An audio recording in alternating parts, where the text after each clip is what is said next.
जब किसी इंसान की सांसें उखड़ने लगती हैं, जब डॉक्टर जवाब दे देते हैं और जब मौत दरवाजे पर दस्तक दे रही होती है, तो भारतीय घरों में एक बहुत ही अजीब लेकिन बहुत ही पवित्र हलचल शुरू हो जाती है। घर के बुजुर्ग दौड़ते हैं तुलसी के पौधे की तरफ। कांपते हाथों से कुछ पत्ते तोड़े जाते हैं, गंगा जल लाया जाता है और फिर उस मरते हुए इंसान के मुंह में, जिसकी जुबान अब शायद हिल भी नहीं पा रही, जिसके गले से शायद अब पानी की एक बूंद भी नीचे नहीं उतर रही, उसके सूखे होंठों के बीच वो तुलसी का पत्ता और वो गंगाजल रखा जाता है। हम सब ने यह देखा है, फिल्मों में, कहानियों में, या शायद अपनी ही आंखों के सामने अपने किसी प्रियजन की अंतिम सांसों के वक्त। लेकिन उस अफरा तफरी में, उस रोने धोने के बीच, क्या कभी आपने एक पल रुककर यह सोचा है कि आखिर ऐसा क्यों किया जाता है? वो एक छोटा सा हरा पत्ता उस वक्त क्या कर लेगा जब मेडिकल साइंस के बड़े बड़े वेंटिलेटर फेल हो चुके हैं? वो तुलसी का टुकड़ा उस आत्मा के साथ ऐसा क्या करता है जो दुनिया की कोई और दवा, कोई और मंत्र नहीं कर सकता? क्या यह सिर्फ एक अंधविश्वास है, एक पुरानी रस्म है जिसे हम बिना सोचे समझे निभाए जा रहे हैं, या फिर इसके पीछे गरुड़ पुराण और आयुर्वेद का कोई ऐसा गहरा रहस्य छिपा है जो जीवन और मृत्यु के बीच के उस आखिरी पुल को, उस फाइनल ब्रिज को पार करने का सबसे बड़ा सीक्रेट है? आज हम उसी रहस्य से पर्दा उठाएंगे। आज हम जानेंगे कि क्यों यमराज के दूत उस इंसान के पास आने से डरते हैं जिसके मुंह में तुलसी होती है। आज आपको पता चलेगा कि वो पत्ता सिर्फ मुंह में नहीं रखा जाता, बल्कि वो एक चाबी है जो उस दरवाजे को खोलती है जिसके पीछे मोक्ष है। यह कहानी विज्ञान की भी है और उस लोक की भी जिसे हम देख नहीं सकते। तो अगर आप भी मौत के इस सबसे बड़े प्रोटोकॉल को डिकोड करना चाहते हैं, तो इस वीडियो को अंत तक देखिएगा, क्योंकि हो सकता है यह जानकारी किसी की अंतिम यात्रा को या खुद आपकी अंतिम यात्रा को हमेशा के लिए बदल दे। कहानी की शुरुआत होती है मौत के उस पल से जिसे हम डेथ बेड या मृत्यु शैया कहते हैं।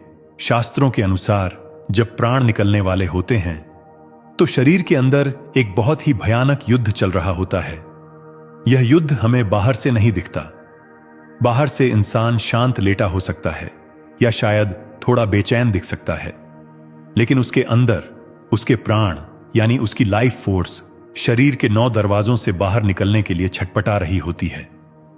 गरुड़ पुराण कहता है कि पापी मनुष्य के प्राण नीचे के दरवाजों से निकलते हैं, मलमूत्र मार्ग से, जबकि पुण्य आत्मा के प्राण ऊपर के दरवाजों से, जैसे मुंह, नाक या आंखों से निकलते हैं।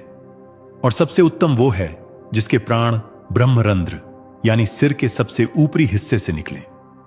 लेकिन इस प्रक्रिया में आत्मा को बहुत कष्ट होता है। शास्त्रों में लिखा है कि मृत्यु के समय इंसान को एक साथ 1000 बिच्छुओं के काटने जितना दर्द होता है। यह दर्द शारीरिक कम और मानसिक ज्यादा होता है, क्योंकि आत्मा जो 70-80 साल से इस शरीर में रह रही थी, उसे अचानक बेघर किया जा रहा है। उसका मोह, उसका अटैचमेंट टूट रहा है। कंठ यानी गला सूख जाता है, आवाज बंद हो जाती है। इंसान कुछ बोलना चाहता है, शायद अपने बच्चों को आखिरी बार पुकारना चाहता है या भगवान का नाम लेना चाहता है, लेकिन उसकी आवाज घुट जाती है। गले से सिर्फ एक घरघराहट निकलती है। इसे मेडिकल टर्म में डेथ राइटल कहते हैं। यह तब होता है जब गले में कफ या बलगम जमा हो जाता है और इंसान उसे निगल नहीं पाता। और उस समय यमदूत, जो बहुत ही डरावने होते हैं, वो आत्मा को खींचने के लिए तैयार खड़े होते हैं। यह वो समय है जब इंसान सबसे ज्यादा डरा हुआ, सबसे ज्यादा अकेला और सबसे ज्यादा दर्द में होता है। और इसी नाजुक वक्त पर एंट्री होती है तुलसी की। तुलसी, जिसे हम सिर्फ एक पौधा समझते हैं, वो असल में सनातन धर्म में एक देवी है। उसे वृंदा कहा गया है, उसे हरिप्रिया कहा गया है, यानी भगवान विष्णु की सबसे प्रिय। गरुड़ पुराण स्पष्ट रूप से कहता है कि जिस घर में तुलसी का बगीचा होता है, वो घर तीर्थ के समान है। वहां यमराज के दूत प्रवेश नहीं कर सकते। अब जरा सोचिए, अगर तुलसी के पौधे में इतनी शक्ति है कि वो यमदूतों को घर के बाहर रोक सके, तो जब वही तुलसी साक्षात किसी के मुंह में रखी जाती है तो उसका प्रभाव क्या होगा? पुराणों की एक कथा के अनुसार तुलसी को यह वरदान मिला हुआ है कि जहां वो होंगी वहां भगवान विष्णु खुद मौजूद होंगे। जब मरते वक्त इंसान के मुंह में तुलसी रखी जाती है तो यह एक तरह का सिग्नल है। यह एक कॉस्मिक सिग्नल है यमलोक के लिए। यह यमदूतों को यह संदेश देता है कि यह जीव अब भगवान विष्णु के संरक्षण में है। यह अब अकेला नहीं है। जैसे किसी वीआईपी को सिक्योरिटी मिलती है, वैसे ही तुलसी उस आत्मा को एक स्पिरिचुअल सिक्योरिटी कवर दे देती है। गरुड़ पुराण में एक बहुत ही गहरा प्रसंग आता है। जब यमदूत आत्मा को लेने आते हैं तो उनके हाथ में यमपाश यानी एक तरह की ऊर्जा की रस्सी होती है। वो आत्मा को बांध कर ले जाना चाहते हैं, लेकिन जिस शरीर के मुख में तुलसी होती है उस शरीर से एक दिव्य तेज, एक ऑरा निकलता है। यह ऑरा यमदूतों की आंखों को चकाचौंध कर देता है। वो उस आत्मा को छू नहीं सकते। उन्हें उस आत्मा के साथ सम्मान से पेश आना पड़ता है। जो यमदूत डरावने दिख रहे थे, तुलसी के प्रभाव से उनका रूप सौम्य हो जाता है। वो उस आत्मा को घसीट कर नहीं बल्कि आदर के साथ ले जाते हैं, या कई मामलों में यमदूत वापस चले जाते हैं और भगवान विष्णु के पार्षद उस आत्मा को लेने आते हैं। लेकिन यह तो हुई आध्यात्मिक बात। चलिए अब थोड़ा विज्ञान की गहराई में उतरते हैं। क्या तुलसी सिर्फ एक पत्ता है या कोई औषधि? आयुर्वेद, जो अथर्ववेद का ही एक हिस्सा है, वो तुलसी को एलिक्सिर ऑफ लाइफ यानी जीवन का अमृत मानता है। मरते वक्त शरीर ठंडा पड़ने लगता है, हाथ पैर सुन्न होने लगते हैं, प्राण ऊर्जा नीचे से ऊपर की तरफ सिमटने लगती है, और सबसे बड़ी समस्या होती है गले में कफ का जमना। यह कफ सांस की नली को ब्लॉक कर देता है, जिससे प्राण निकलने में बहुत तकलीफ होती है। इंसान सांस लेना चाहता है लेकिन ले नहीं पाता। वो घुट घुट कर मरता है। तुलसी में एक खास गुण होता है, यह उष्ण है यानी इसकी तासीर गर्म है, और इसमें पारा यानी मरकरी के सूक्ष्म अंश भी पाए जाते हैं। आयुर्वेद कहता है कि तुलसी कफ नाशक है। जब तुलसी का पत्ता मुंह में रखा जाता है या तुलसी का पानी गंगा जल के साथ पिलाया जाता है तो वो गले में जमा हुए उस कफ को पिघलाने में मदद करती है। वो श्वास नली को कुछ पलों के लिए साफ कर देती है। इससे क्या होता है? इससे यह होता है कि इंसान की आखिरी सांस आसानी से निकल पाती है। उसे वो घुटन महसूस नहीं होती। उसका अंत शांतिपूर्ण होता है, और एक शांतिपूर्ण मौत एक दर्दनाक मौत से लाख गुना बेहतर है। अगर मौत शांत होगी तो आत्मा शांत होगी, और अगर मौत तड़प कर होगी तो आत्मा भटकती रहेगी। इसलिए तुलसी उस इजी एग्जिट को सुनिश्चित करती है। इसके अलावा तुलसी एक बहुत ही शक्तिशाली एंटी बैक्टीरियल और एंटीवायरल भी है। जब शरीर के अंग काम करना बंद कर देते हैं तो शरीर में तेजी से डीकंपोजिशन यानी सड़न पैदा करने वाले बैक्टीरिया पनपने लगते हैं। मुंह के अंदर बहुत सारे कीटाणु होते हैं। तुलसी उन कीटाणुओं को रोकती है। यह शरीर को पवित्र रखती है। प्राचीन काल में जब शव को श्मशान ले जाने में समय लगता था या बर्फ की सिल्लियां नहीं होती थीं, तो तुलसी और गंगाजल ही वो नेचुरल प्रिजर्वेटिव थे जो शव को सड़ने और बदबू मारने से बचाते थे। लेकिन इसका सबसे बड़ा वैज्ञानिक और आध्यात्मिक रहस्य ओजस शक्ति से जुड़ा है। हमारे शरीर में 7 चक्र होते हैं, और मरने की प्रक्रिया में ऊर्जा इन चक्रों से सिकुड़ती हुई बाहर निकलती है। तुलसी का संबंध हमारे विशुद्ध चक्र यानी गले के चक्र और हृदय चक्र से होता है। तुलसी में जो बायोमैग्नेटिक ऊर्जा होती है, जिसे हम प्राण शक्ति कहते हैं, वो बहुत हाई फ्रीक्वेंसी की होती है। जब कोई इंसान मर रहा होता है तो उसकी फ्रीक्वेंसी बहुत लो हो जाती है। डर, गिल्ट और दर्द की वजह से उसकी वाइब्रेशन बहुत नीचे गिर जाती है, और लो वाइब्रेशन ही निगेटिव एनर्जी यानी भूतों और प्रेतों को आकर्षित करती है। कहते हैं कि मरते वक्त इंसान का ऑरा फट जाता है और बाहरी शक्तियां उस पर हमला कर सकती हैं। जब हम उसके मुंह में हाई वाइब्रेशन वाली तुलसी रखते हैं तो वो उसकी चेतना को, उसकी कॉन्शियसनेस को एक लिफ्ट देती है। वो उसकी फ्रीक्वेंसी को तुरंत बढ़ा देती है। यह वैसा ही है जैसे अंधेरे कमरे में अचानक रोशनी जला देना। उस रोशनी में डर गायब हो जाता है। आत्मा को यह याद आता है कि वो शरीर नहीं है। उसे यह याद दिलाने में तुलसी मदद करती है कि उसका असली घर कहां है। यह उसे भटकने से बचाती है। तुलसी का स्पर्श पाकर जीवात्मा को अपने पिछले जन्मों के पुण्य याद आने लगते हैं और पापों का भार हल्का होने लगता है। गरुड़ पुराण में एक और बहुत ही रोंगटे खड़े कर देने वाला तथ्य लिखा है। इसमें लिखा है कि मृत्यु के बाद यम मार्ग में यानी यमलोक के रास्ते में आत्मा को बहुत भूख और प्यास लगती है। वहां कोई पानी नहीं है, कोई छाया नहीं है, लेकिन जिस व्यक्ति ने मरते वक्त तुलसी और गंगा जल ग्रहण किया होता है उसे उस रास्ते में भूख और प्यास नहीं सताती। उसके अंदर एक तृप्ति रहती है। तुलसी का एक पत्ता उस अनंत यात्रा के लिए भोजन और पानी का काम करता है। यह उस आत्मा की बैटरी को चार्ज कर देता है। अब एक सवाल यह भी आता है कि सिर्फ पत्ता ही क्यों? अगर पत्ता न मिले तो? शास्त्रों में लिखा है कि अगर तुलसी का ताजा पत्ता न मिले तो सूखी हुई तुलसी भी उतनी ही कारगर है, और अगर वो भी न मिले तो तुलसी की लकड़ी या तुलसी की जड़ की मिट्टी भी अगर मुंह से लगा दी जाए तो भी मोक्ष का द्वार खुल जाता है। यहां तक कि अगर मरने वाले के कान में तुलसी शब्द भी बोल दिया जाए तो भी उसे पापों से मुक्ति मिल जाती है। इतना महात्म्य है इस पौधे का। लेकिन यहां एक बहुत बड़ा लेकिन है। तुलसी रखने के भी नियम हैं। ऐसा नहीं है कि आपने बस पत्ता तोड़ा और रख दिया।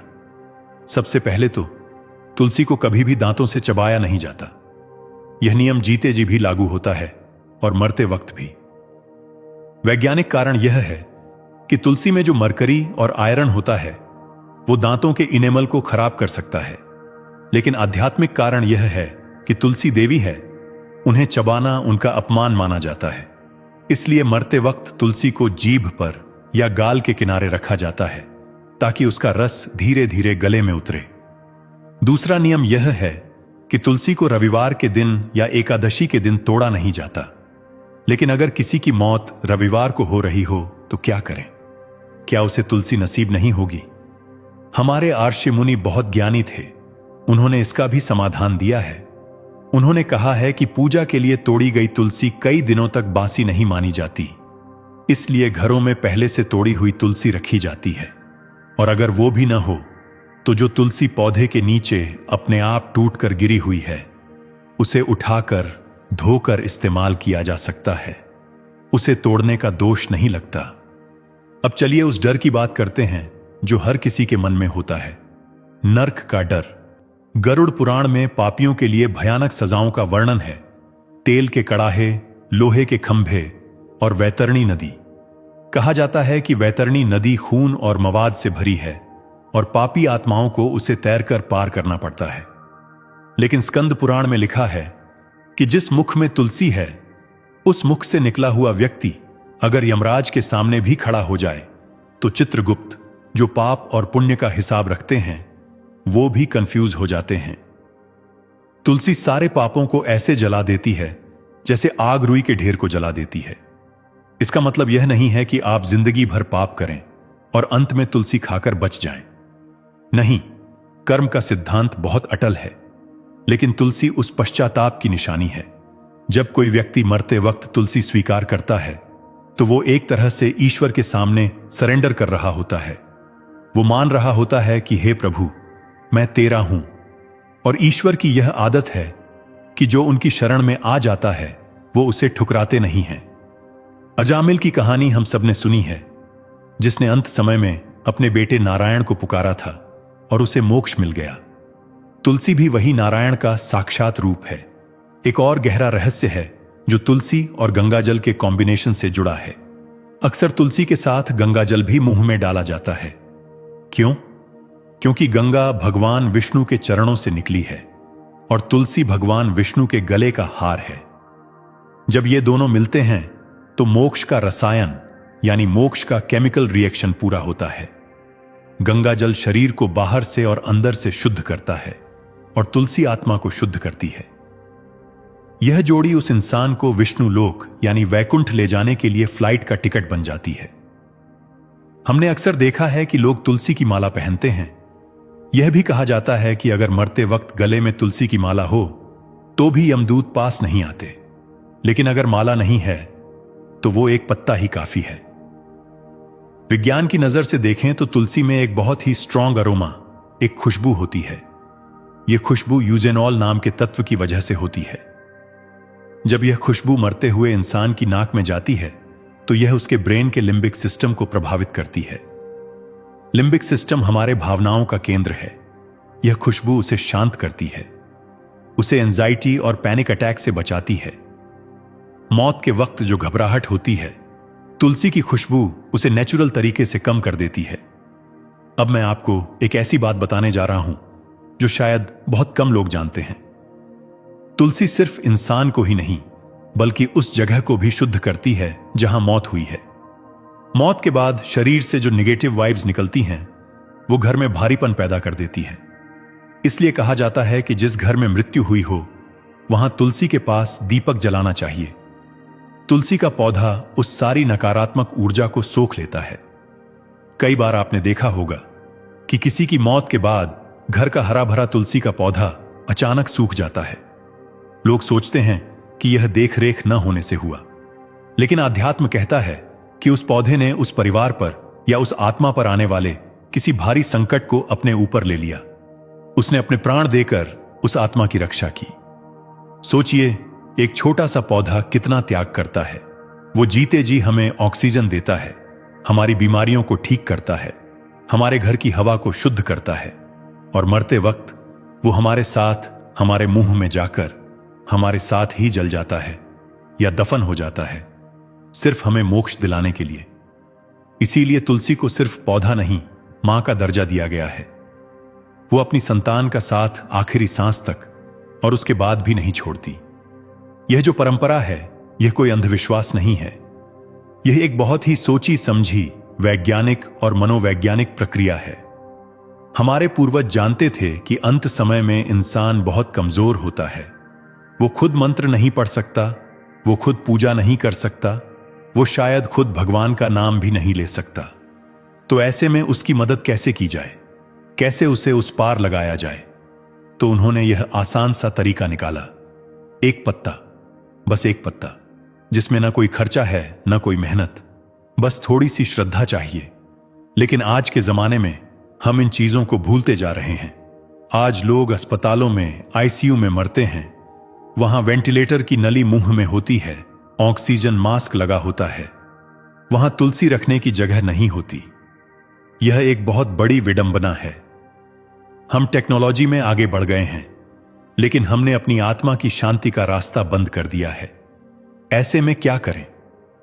अगर आप ऐसी स्थिति में हों जहां तुलसी मुंह में न रखी जा सके, तो शास्त्रों में मानस पूजा का विधान है।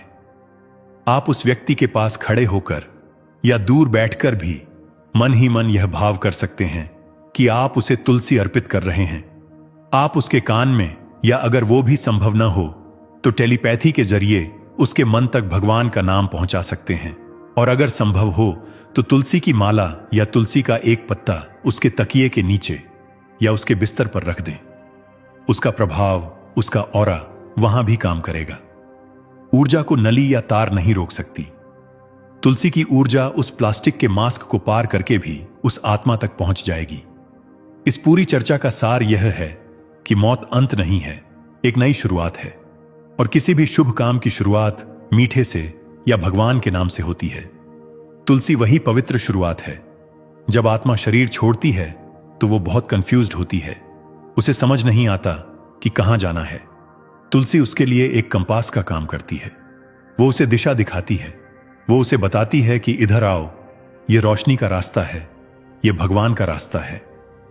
तो दोस्तों, अगली बार जब आप अपने घर के आंगन में उस तुलसी के पौधे को देखें तो उसे सिर्फ एक झाड़ी मत समझिएगा। वो आपका इंश्योरेंस है, लाइफ इंश्योरेंस नहीं, सोल इंश्योरेंस, जीवन के बाद का बीमा। उसकी सेवा करिए, उसे जल दीजिए, क्योंकि जब दुनिया के सारे रिश्ते नाते टूट जाएंगे, जब बैंक बैलेंस धरा रह जाएगा, जब शरीर साथ छोड़ देगा, तब वही एक सूखी हुई तुलसी की लकड़ी या वो एक छोटा सा पत्ता आपके सबसे बड़े काम आएगा। और यह तैयारी सिर्फ मरने वालों के लिए नहीं है, यह हमारे लिए भी है। हम रोज तुलसी का सेवन करें तो हमारा शरीर और मन इतना पवित्र हो जाएगा कि अंत समय में हमें किसी बाहरी सहारे की जरूरत शायद न पड़े। हमारा अपना शरीर ही मंदिर बन जाएगा। मृत्यु एक अटल सत्य है, उसे कोई टाल नहीं सकता, लेकिन उसे सुधारना हमारे हाथ में है। उसे एक डरावने अंत की जगह एक उत्सव, एक महोत्सव बनाना हमारे हाथ में है। तुलसी वही उत्सव है। वो मृत्यु को मोक्ष में बदलने की कीमियागरी है। वो एल्केमी है जो लोहे को सोना बना देती है। अगर यह वीडियो आपको पसंद आया हो, अगर इसने आपके दिल को छू लिया हो, तो लाइक जरूर करें। और हां, कमेंट में जय श्री हरि या तुलसी माता की जय लिखना न भूलें। इससे हमें पता चलता है कि हमारी मेहनत आप तक पहुंची है। चैनल को सब्सक्राइब करें, क्योंकि यहां हम सिर्फ बातें नहीं करते, हम जीवन और मृत्यु के उन पन्नों को पढ़ते हैं जो धूल में दब गए थे। हम फिर मिलेंगे एक और ऐसे ही रहस्यमयी और ज्ञानवर्धक वीडियो के साथ। तब तक के लिए अपना ख्याल रखिए, अपनों का ख्याल रखिए और तुलसी की छांव में रहिए। धन्यवाद। शुभ रात्रि।